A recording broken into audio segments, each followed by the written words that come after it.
ఆలిసి గురువులది ఈ యుద్ధం సంగతి చెప్తాను బిడ్డ. ఏదో ఈ కిస్కింది తవ్వా ఆలి నిన్నాడెరగాను సుగ్రీవా, ఏదో ఈ కిస్కింది తవ్వా ఎదురుంగా నిలబడలేను, గుంపు పొదలోనే దాగుండేదాను, ఎదురుంగా నిలబడలేను. గ్రామము బయటనే నిలువు, ఆ గనుడైన వాలినిటూ విలువు, గ్రామము బయటనే నిలువు, ఆ ఘనమైన వాలినిటూ విలువు, గ్రామము బయటనే నిలువు. ఎవరయ్య మీరు నాకు ఎరుపడక నిలిచినారు, ఎవరయ్య మీరు పొదలా సాటున దాగి పొందుగ బాణమేసి, గుండ చేర్చివౌర నీవు పొందుగ ఎదురుంగలేవు, గుండ చేర్చివౌర నీవు పొందుగ ఎదురుంగలేవు, పొందుగ ఎదురుంగలేవు. కోమలాంగుడనాయి కొట్టి తిని బాణంబు, కోమలాంగుడనాయి కొట్టి తిని బాణంబు, బాధపడకు వాలి బాణంబు వీకెదను, బాణంబు వీకెదను గాయంబు మాన్పెదను, పురజన్మమిచ్చదను, బాధపడకు వాలి బాధపడకు వాలి. ఎందుకు నాకు అభిన్నమైన ఆయువు, ఎందుకు నాకు అభిన్నమైన ఆయువు, ఎందుకు నాకు వాలి. ఈ నీకు బదులు దెబ్బ ఇచ్చదను, బాధపడకు వాలి, బదులు దెబ్బ ఇచ్చదను, బాధపడకు వాలి. నువ్వు ఓహాలి మరో జన్మముల నువ్వు ఎరకలు వానివై పుడుదువు, నేను అవతారం ఎత్తా, అప్పుడు నీ దెబ్బ నీకిత్తా అన్నాడు. పర్వతి మీద ఉంటాడు ఇక ఆంజనేయుడు సుగ్రీవుడు ఇద్దరు అక్కడ ఉంటారు.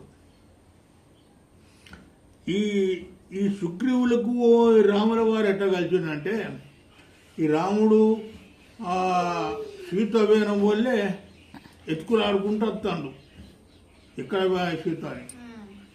అయితే ఒక పక్షి గరడబంతుగా ఇటు నిలువరా, కేక వేసి నిన్ను ఇప్పుడు ఆకాశమునకే ఎగరవేస్తా అంటే అది పెద్ద బలవంతురాలు అన్నట్టు. నిలువు అని చెప్పి అడ్డం తిరుగుతుంది, అడ్డం తిరిగే వరకు అరే సీత ఎత్తుకపోతాడు. అయితే ఈ దీంతో కొట్లాడబెట్టుకుంటే ఎందుకు, సరే మంచిది పక్షిరాజా నువ్వు నేను కొట్లాడ చేసుకోవాలి ఎందుకు, ఎవరో ఒకరో కథం కావాలి అంతే. అయితే నీ ఆవశ్యకతను చెప్పు, నా ఆవశ్యకతను నేను చెప్తాను. ఈ పక్షి చెప్తాను నిజం చెప్తుంది. ఏది నా హౌస్ నా రెండు రెక్కలే నా హౌస్ అని చెప్పి అన్నాడు. నీ ఆవశ్యకత అంటే నా హౌస్ నాకు బొటవనేళ్ళనే ఉన్నది అన్నాడు. ఎవరన్నారు? రావణాసురుడు. ఎన్నిసార్లు దానినా బొటవనేళ్ళకే ఉన్నది అయిపోయి ఈ రెండు రెక్కలు కత్తిని తెగొట్టుడు రథం వేసుకొని వెళ్ళిపోయింది. ఇక వెళ్ళిపోయినప్పుడు సీతమ్మని తీసుకొని వెళ్ళిపోయినప్పుడు ఆడ ఈ పక్షి పడి తోల రామ రామ రామ అనుకుంటా చేరింది అన్నట్టు. అయితే అనుకుంటూ చేరే వరకు అంతలి సీత లేదురా తమ్ముడు చిన్న వాయ పర్వతాలు అనుకుంటా వాళ్ళు ఇద్దరు అన్నదమ్ములు జాడకత్తారు. ఆడ పక్షిరాజు ఏం చేసేదంటే ఆడ ఉండేవారు కాగో సీతమ్మను తిన్నట్టున్నది, అది రామ రామ అని శబ్దం వినొస్తుంది. పోయి చూస్తాం పోయినవారు పక్షి ఇంత ఎత్తుపడి ఉన్నది. ఆడ చెప్పినప్పుడు స్వామి రామరసుడు అమ్మను ఎత్తుకపోయిండు, నేను అడ్డగించిన రెండు రెక్కలు దెగ్గొట్టిండు పేయుండు. తండ్రి ఇక మీరు పోండి మీ శుభం జరుగుతా లంకలు ఉంటారు అని చెప్పి జాడ తెప్పిద్దాం అన్నట్టుగా. సరే అని చెప్పి ఇక పోతారు. పోతా అంటే అక్కడ గుట్ట మీద ఉన్నాడు ఆంజనేయుడును ఈ ఆలి సుగ్రీవుడు. ఈ సుగ్రీవుడు చూసి అగో ఈ గుట్టకు మా అన్న రాడు కాబట్టి ఎవరినో ఇద్దరిని పంపిస్తాను మనల్ని చంపమని అని చెప్పి అంటే ఆంజనేయుడు నుండి ఓ మామ మామన్నలు ఉన్నారు అంటే వీళ్ళు. మామ నువ్వెందుకు బాధపడతావు, నేను పోయి కనుక్కొని వస్తా అంటే పురుగుతాడు అనేనాడు. ఉరికి రాముల వరకు దండం పెట్టి ఇట్లా సంగతి ఇట్లా అనే వరకు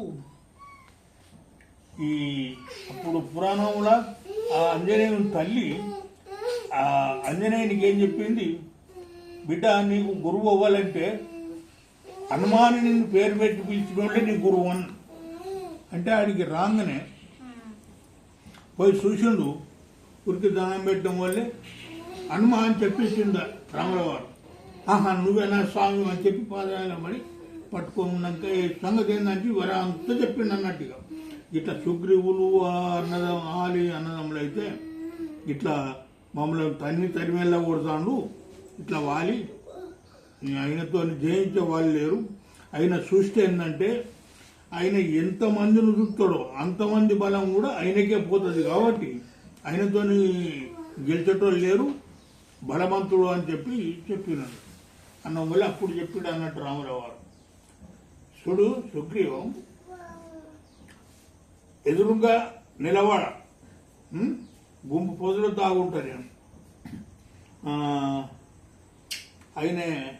ఆయనని పిలుచుడు, ఊరు బయట నిల్చో, ఊరు బయట విలువ ఊళ్ళద్దు, గ్రామం బయటనే నిలబెడు, గ్రామం బయటికి పిలుచు, అక్కడ నేను అంటే ఉరుకుతాడు ఆంజనేయుడు. ఆ రాములవారు చెప్పగానే సుగ్రీవు పోతాడు, పోయి అన్న అర్ధరాజ్యం నాకు ఇవ్వు అని చెప్పి అడుగుతాడు. అడిగే వరకు మళ్ళా వచ్చిన అవురా అని చెప్పి ఉరికొస్తాడు, కొడతాడు, కొడతాడు. స్వామి నన్ను మా అన్నయ్యతో బాగా సావదెబ్బలు కొట్టించినావు అని మళ్ళీ వచ్చి స్వామి నేనేం నేరం చేసిన నన్ను ఇట్లా కొట్టించినావు అని చెప్పి అన్నవల్లే ఏకరూపులైన మీరు పాకటమున తెలవలేదు, మీరు ఒక్క తీరు ఉన్నారు కాబట్టి అందులో ఆలేవాలో సుగ్రీవులో వాళ్ళు తెలవదు కాబట్టి నేను ఎవరిని కొట్టాలి అని చెప్పి అనుకున్నా. సుగ్రీవ ఇగో ఇప్పుడు నేను ఒక మలేస్తానని మెడకు మాలేస్తా, ఈ మాలేసుకొని పో, ఇప్పుడు సమరం చేయి, ఇప్పుడు తప్పకుండా మీ అన్నం చంపేస్తా అంటాడు. అప్పుడు ఇక మాలేసుకొని పోతాడు. అన్న నా అర్ధరాజ్యం నాకు తప్పకుండా ఇవ్వాలి అని చెప్పి మళ్ళీ అంటాడు. అన్నవారు మళ్ళీ వచ్చిన అవురా నువ్వు అని ఇక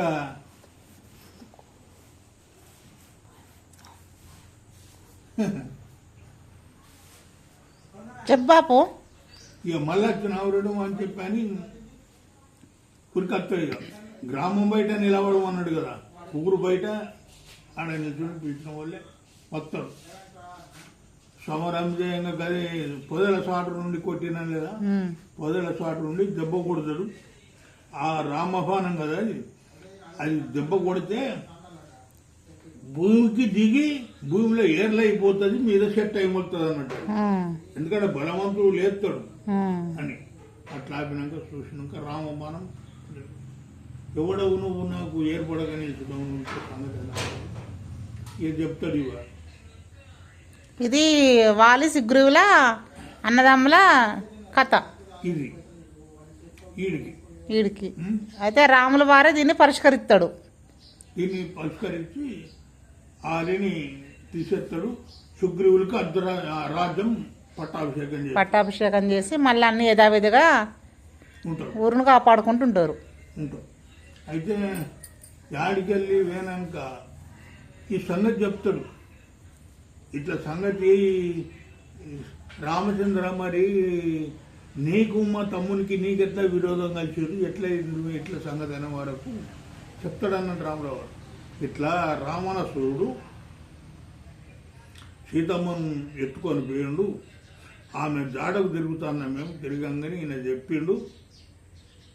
చెప్పంగానే వచ్చినాము అని చెప్పిన వరకు అయ్యో స్వామి ఎంత పని చేసినావు, అదే రాకుండా నాకు వచ్చి ఒక్క మాట చెప్పినట్టు అడుగుంటే నేను నీ దగ్గర కూర్చుండే నా తోకను పంపించి వాడిని పట్టుకత్తుడికి రావణాసురుణ్ణి తోకను ఈడ కూర్చుండి నేను నా తోకను పంపి వాడిని పట్టుకొచ్చి ఇక్కడ ఎత్తు, ఎంత పని చేసినావు స్వామి అని చెప్పి అంటే ఇక అయిపోయింది, జరిగింది కథ ఇక అయిపోయింది కాబట్టి ఇక నేను పోతానంటే ఇక శుభంగా పోయిరాని నాకు సెలవు తీసుకుంటాడు, ఆలిపోతాడు, కథం అయిపోతాడు. చనిపోతాడా? ఆడు చనిపోతాడా? ఇది సరిపోగలే, ఇంకేమున్నది. మరో జన్మానికి నీకు బదలు దెబ్బ ఇస్తానని చెప్పి అన్నాడు కదా. మరో జన్మంలో నీకు నీ దెబ్బ నీకు ఇస్తా. నేను ఇప్పుడు కొట్టే కదా, ఆ దెబ్బ నీకు ఇస్తా. మరో జన్మలో నువ్వు వెరకల బానిపోయి పుడతావు, నేను వరవతారం ఎత్తుతా, అప్పుడు నీ దెబ్బ నీకు ఇస్తా. 10వ తరగతి కూడా ఎరకల పందిని కొడతాడు బాణంతో, కథ దెబ్బ నీది నీకు ముట్టింది అన్నాడు. అట్లా అప్పుడు చెప్తాడు. అయితే ఈ ఆలి కొడుకు అంగదుడు, ఆలి కొడుకు అంగదుడికి సోమిడి తగిలింది అన్నట్టు. సోమిడి తగిలితే ఎక్కడికి పోయినా కానీ సోమిడి తక్కువ తెలియదు. ఎట్లా అనేవారు బ్రహ్మదేవుని దగ్గరికి పోయిండు ఆలి. ఇట్లా సోమిడి తగిలింది ఎట్లా అంటే బ్రహ్మదేవుడు చెప్పిండు, 10 తలకాయల పురుగును నీ కొడుకు 7 గర్జలు కట్టేసినట్టు ఉంటే సోమిడి పోతుంది పో అన్నాడు. దేశం అంతా గాలిచ్చిండు, ఎక్కడే లేదు 10 తలకాయల పురుగు, ఏడలేదు. అయితే ఆ సముద్రంలో పోయి తానం చేస్తాడు ఆలి. ఇట్లా తపస్సు చేసుకొని సముద్రంలో తానం చేస్తా అంటే ఈ సీతమ్మని ఎత్తుకొని పోయిండు. ఆ రథం పై నుంచి వెళ్ళిపోతాడు. అది సీతమ్మని ఎత్తుకపోకడ కాదు, ఇక్కడ కొట్లాటకు పోయి వచ్చి రథం పైనుంచి వెళ్ళిపోతుంది ఇక రామనాసురుడిని. ఇట్లా పోంగా ఆ నీళ్ళల్లో నీడ కనబడ్డ చేతుల. అరే వీడవాడు ఇంత నా పట్టణం నుంచి వెళ్తే డేరుగా పోతాండ కూడా చూసేవారు రామనాసురుడు. మరి ఎవడెవరు నువ్వు అని చెప్పని ఆ నీళ్ళలో ఉండే తోకను పంపి గుంజుకొస్తాడు. రథాన్ని కింద దించాడు, తీసుకొచ్చి కట్టేసి బ్రహ్మదేవుడు చెప్పింది అయితే నిజమే, 10 తలకాయల పురుగును కట్టాలన్నాడు నా కొడుకు. అందులో ఈ రావణాసురుని తీసుకుపోయి